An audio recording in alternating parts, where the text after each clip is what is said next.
Subscribe to Filmfare and press the bell icon. For the purists, he was an anathema. For those born in the 60s and the 70s, he was God. You can only think of R.D Burman in the extremes. Love him, hate him. There is no denying his due place in the history of Indian film music. He mixed Hindustani classical and Western tunes to create unique masterpieces.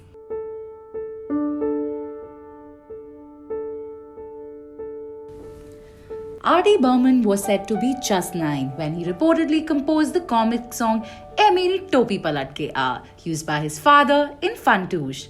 Another story goes that he composed the tune for Sar Jo Tera Chakraye from Pyasa. He had a natural flair for playing instruments and learnt music from such luminaries as sarod player Ali Akbar Khan and tabla player Samta Prasad. He also picked up playing the harmonica. In fact, he's said to have played the harmonica for the Dev Anand song Hai Apna Dil To Avara from 16 Saal.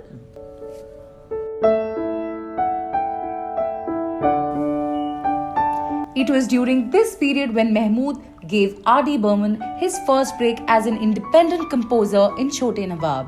A close friendship developed between the two back then. Pancham also acted alongside Mahmood in Bhoot Bangla.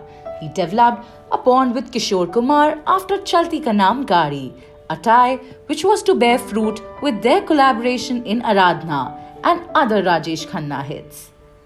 The composer hit his stride with Teesri Manzil, which was a 1966 release, with songs like O Hasina Zulfo Wali, Aja Aja Main Hu Pyar Tera and O Mere Sona Re. The film proved to be one of the biggest musical hits of both Shami and R.D.'s career. It was produced by Nasir Hussain and Pancham became his favourite composer. R.D.'s other hits from the 60s include Baharon Ke Sapne, Padosan and Pyar Ka Mausam.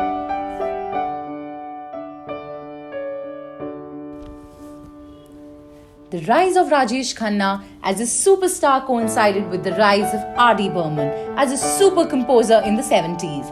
Interestingly, Rajesh had already tasted success with Pancham and Kishore Kumar in Aradhna. A 1970 release, Kati Patang with songs like Ye Sham Mastani and Ye Jo Mohabbat Hai was a musical hit, and R.D formed a fruitful relationship with director Shakti Samanta, resulting in other hits like Amar Prem with classical tunes like Rehna Biti Jaye and Chirago Ki Bhadke was unlike anything R.D ever attempted. It was his answer to the critics who felt he could only ape Western music. He also formed a fruitful partnership with Dev Anand during this period, resulting in musical hits like Hare Rama Hare Krishna, where Dam Maro Dam acquired a cult status.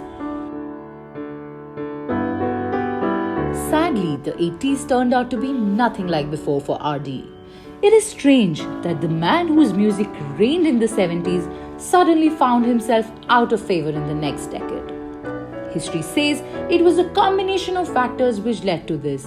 Amitabh Bachchan, the superstar, was only doing masala entertainers, which again didn't require great music.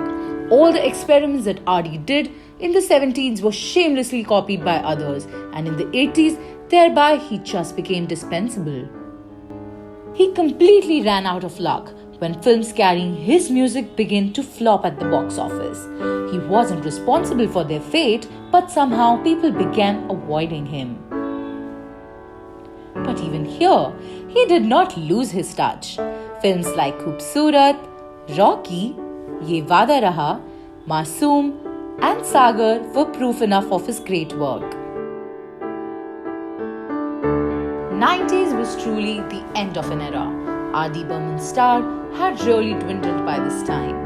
It was with 1942, a love story with songs like Ek Ladki Ko Dekha, Rim Chim, Root Na Jana and Pyar Hua Chupke Se that reminded people of the giant he was. It was his best work in almost 15 years and still remains, like most of his evergreen songs, as fresh today as when it was released. On his birthday, we remember this music legend with all our heart.